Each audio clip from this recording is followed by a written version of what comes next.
I think the shadow side is sometimes also just as valuable and essential as the so-called light side. But the light side has inside it the shadow. It's like a yin and yang. In all probability, you've heard of the term your shadow. And I'd like to elaborate on the concept of the shadow for a moment. Most people think that there's, as Carl Jung described, a light side and a dark side of your nature. I'm going to confront that a little bit because that's an arbitrary selection. Sometimes we go through life and we think we have a trait that we've injected into our life, an ideal, a moral hypocrisy about how we're supposed to be. For instance, your mother or grandmother may have said to you, be nice, don't be mean, be kind, don't be cruel, be positive, don't be negative, be generous, don't be stingy, be peaceful, don't be wrathful, and this kind of thing. And so you grew up with this kind of moral hypocrisy, even though 5 minutes later, grandma's beating the hell out of grandpa and demanding from her and playing out the exact opposite of what she just said. So these are called moral hypocrisies that many people buy into. They originate from, mothers and fathers and preachers and teachers and conventions and traditions and mores that we've inculcated into our life, maybe not even consciously. And then what we do is we compare ourselves to those ideals, nice, never mean. But the fact is, I've been teaching for 51 years and I have people in audiences and I ask people, how many would, if I was to go up to you and I would say, you're always nice, never mean. They go, not exactly. Or if I said, you're always mean, you're never nice. They go, not exactly. But sometimes you're nice, sometimes you're mean. They go with that. Sometimes you're kind, sometimes you're cruel. They go with that. Sometimes you're peaceful, sometimes wrathful. They go with that. They have certainty that they have both sides, but they don't have certainty of one side. And so what happens is we go through life, and sometimes these moral imperatives and moral hypocrisies that we've got inculcated from some outside authority that has been handed down that may never even question the source of it themselves. They may just be passing it down because they learned that from somebody and somebody and somebody through time. And the question is that even possible? Is it even possible to be a one-sided individual? The answer is no. No human being is one-sided. In fact, one of the biggest fantasies that people have and unrealistic expectations that they're going to get rid of half of themselves and love only one side. The Buddha in the Buddhist teaching said the desire for that which is unobtainable and the desire to avoid that which is unavoidable is the source of human suffering. So I've been observing people and I've never met a one-sided person. I've never met a nice person. I'm not a nice person. I'm a nice person when you support my values. I'm a mean person when you challenge it. I can be nice as a pussycat or mean as a tiger. I have both sides and I need both sides. If I look carefully in my life, sometimes both sides are needed. So trying to live in a kind of a social idealism, a fantasy of one-sidedness, nobody's going to do. But we sometimes have inculcated that into our life and believe that's the way we should be. And we hear ourselves saying, well, I got to be this way. I have to be this way. I need to be this way. I should be this way. I'm supposed to be this way. I ought to be this way. And you're basically inculcating it from outer authorities. And you're now trying to live by duty and obligation of some ideal instead of actually who you are. And the magnificence of who you are is far greater than those fantasies that you inject and idealized. So the shadow is the byproduct of those moral hypocrisies. Because if you have this fantasy that you're supposed to be nice, if you're nice, you're proud of yourself. If all of a sudden you're mean, you're now ashamed of yourself. And you go, the pride side with your amygdala, you want to go and show that off. You want to show the pride side up, but the shame side, you want to hide. So what happens is you tend to want to hide that part because of social instruction. You don't want to have that part. You don't want people to see you have that part. But the truth is you do. You're kind and cruel at times. I can be very kind at times, and other times people perceive me as cruel. And I try to get rid of half of myself, but you're not going to love yourself trying to get rid of half of yourself. That whole idea of this self-improvement of one-sidedness, I ask people in the seminars, did you ever get rid of the anger in your life? No, I still have it here and there. You ever get angry, negative at times? Yeah. You ever get wrathful at times and angry? Yeah. I said, well, okay, how long have you been trying to get rid of that? 60 years, 50 years? Nothing's ever gotten rid of and nothing's ever gained. It's in a form that you're not honoring, maybe, not recognizing, but you have all the forms of all the traits. I found 4,628 traits in human beings. And it's not a matter of you gaining them or losing any of them. It's a matter of knowing that they're there and you're going to use them when needed. And so I'm not, I think the shadow side is sometimes also just as valuable and essential as the so-called light side. But the light side has inside it the shadow. It's like a yin and yang. So if you look very carefully, let's say you think, well, the good side is nice. I should be nice.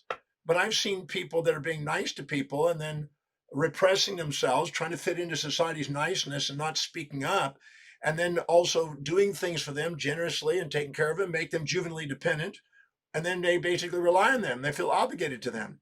So that nice has inside it something that's actually mean. And I've seen people mean and accountable, make people accountable and tough on them. And then they become entrepreneurs and they're capable of self-sustaining and they're more independent. And so the nice has meanness and the mean has niceness in it.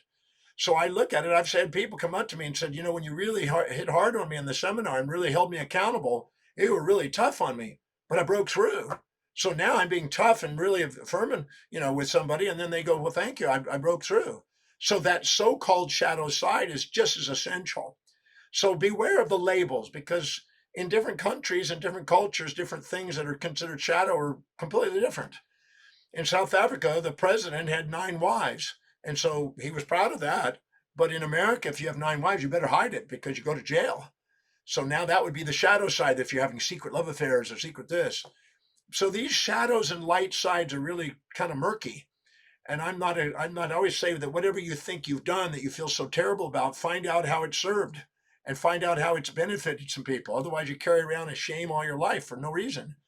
And the things you think are so all powerful and you're so proud of, what are the downsides?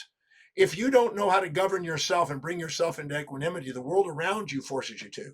Your physiology, your psychology, and your sociology will come in to humble you. The second you feel proud, you attract a criticism, challenge, humbling circumstances to bring you pride before the fall, bring you back down. When you go down and maybe feel ashamed and people lift you up and try to lighten you up. Nature's trying to get you to own both sides of yourself and honor the authentic you. So I'm not here to try to have you get rid of any part of yourself. I'm here to love all parts of yourself. That's to teach you to love all parts. I've been teaching the Breakthrough Experience program, the signature program I've been doing for 35 plus years now. And people come in there with all kinds of resentments and infatuations or guilts or shames, or they're beating themselves up or self-depreciating or fantasizing. And I do is I show them how to dissolve their infatuations, their resentments, their prides, their shames, and bring them back into equanimity and equity and allow them to love themselves and other people. And then they have a sustainable, fair exchange dynamic with people that's more fulfilling, more inspiring, and they're doing what they love that way instead of what they feel like they've got to do and should according to some moral imperative and moral hypocrisy. So be aware of that. I'm working on a textbook right now on morality, and it's quite interesting. I've been studying that for decades, and it's very interesting on how vulnerable people are, because in different cultures at different times, there's different moralities, and we just assume that ours is right, and it's a social contract in our group that we happen to live in, but not necessarily universal. That's why I teach people in the Breakthrough Experience universal laws, things that are unviolatable, that nobody violates, instead of the human laws and the human moralities that people violate. In fact, you can't even completely live by some of those ideals, but you can live by the universals. So I'm trying to teach people how to study those universals and live according to what really stands the test of time instead of things that are fluctuating and vicissitudes of the emotions of the time, because it changes. Marijuana was illegal when I was growing up. Now it's legalized. So now it's used for therapeutic effects, but it was once you put to jail for that. So now that would be your shadow side doing that on the side. Now it's okay. So beware of these transient moral hypocrisies that people get trapped in and then label yourself light and shadow when in fact all parts of you may be needed. You have a time when you need to be tough and be firm and be maybe assertive, and other times it's time for passiveness. There was a song by the Byrds in 1965, I think, something like that, about turn, turn, turn. There is a season for everything under the sun, a time for sowing and reaping, a time for peace, a time for war, a time for, joining with people and time for separating. All things under the sun. And I really believe that old biblical statement has meaning. It's applicable to our daily lives. So I'm not here to say get rid of half of yourself to love yourself. I'm here to show you that you can love all parts of yourself. That's why I have people come to the Breakthrough Experience.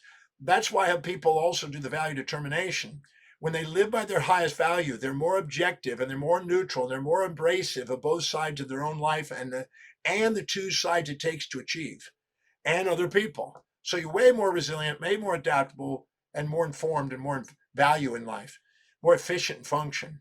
But also doing the Demartini method in the breakthrough experience allow you to dissolve all the baggage that you're carrying around because you're not even maybe aware that you've injected values of other people, judged yourself for things that are perfectly normal, and thought yourself as terrible. And I meet people almost every week in the breakthrough experience that they feel really down and depreciated and beat themselves up about this. And then we start looking at what are the benefits of that behavior. They never asked that. They just assumed it was bad and it was a shadow and they want to hide it. And then they go find out what's the benefit of that. And they start to look at, wow. I had a gentleman that came to my breakthrough experience and he was feeling really, really guilty and shame because his mother passed away and he didn't make it to the mother before she died. And so he was really beating himself up. He goes, I should have been there. I can't believe I wasn't even there for my mother's passing. And he was beating himself up, beating himself up. And this was going on for months, beating himself up. In fact, for years, 3 years. And then all of a sudden, I asked him a simple question. So what was the benefit to your mom that you weren't there? She said, well, how could that be a benefit? Of a son should be there. He's supposed to be there. I know, but I didn't ask that question. I asked, how did it benefit your mom that you weren't there? I don't know. I can't find the answer. I said, look again. How did it benefit your mom that you weren't there? He just assumed because of the moral imperatives that he had and the belief systems that was wrong. I said, so what was the benefit to your mom that you weren't there? Finally, he paused and he got tears in his eyes. And he goes, wow, I didn't think about this. My mom and my sister were not getting along and they hadn't talked to each other and they're in the warpath. And it was my sister who was there at my mom at the deathbed and they resolved their issue. If I would have been there, they wouldn't have resolved the issue. He says, when I think about it, this was part of a higher ordered system. So we go through and we think there's a mistake or some sort of disorder in there, but maybe not. Maybe the quality of your life is based on the quality of the questions you ask. And if you ask questions to find the hidden order in things, you liberate yourself from a lot of judgment on yourself or others. So what I did is I made him ask a question he's not used to asking. What's the benefit of that so-called shadow side? Once he realized he had the benefits and he had helped his mom pass and make up with the sister because she wouldn't have been there if he'd been there. Once that's the case, he started to cry and he started to release it. And he says, there was an order. There's nothing to fix. I said, exactly. We go around and we compare our lives to fantasies and injected ideals about how we think we're supposed to do. And then if it doesn't match that, we think that's a bad side. We want to hide that, and that's our shadow. But we need both sides in our life. You don't have to get rid of half of yourself to love yourself. And the magnificence of who you are, the total, the light and the shadow, which isn't even light and shadow, because inside the shadow is light and inside the light is shadow. There's ups and downsides to every trait. Every trait that you ever have in your life has ups and downsides. When you look carefully at that, you realize that you're worthy of love no matter what you've done. And you deserve to be able to look in the mirror and say, no matter what I've done or not done, I'm still worthy of love. And that's why I just want to take this moment to share that message. Because that guy would have beat himself up another 3 years if he hadn't asked the right question.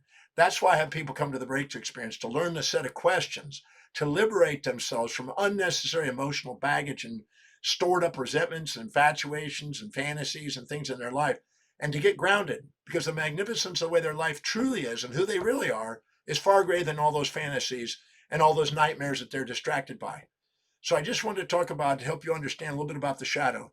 But the shadow itself has light in it, and the light side of you also has the shadow. So beware of the labels that somebody else has injected, and honor all parts of yourself, because you're not going to get rid of part of yourself. That's the fantasy that you think you have. But that's not the case. You got to realize that the fastest way to disempower people and to control people is to create an idealism, a moral idealism that nobody lives, but everybody's supposed to. And then they feel guilty about it, and then they offload their decisions, and the institutions that are formulating those ideals have control. So beware of letting the outside world control your life. Love all parts of yourself. No matter what you've done and not done, you're worthy of love. Embrace the shadow and come to the breakthrough experience. If you're having difficulty with that, I'll show you exactly what you to do each step of the way and how to have yourself love, appreciate all parts of you.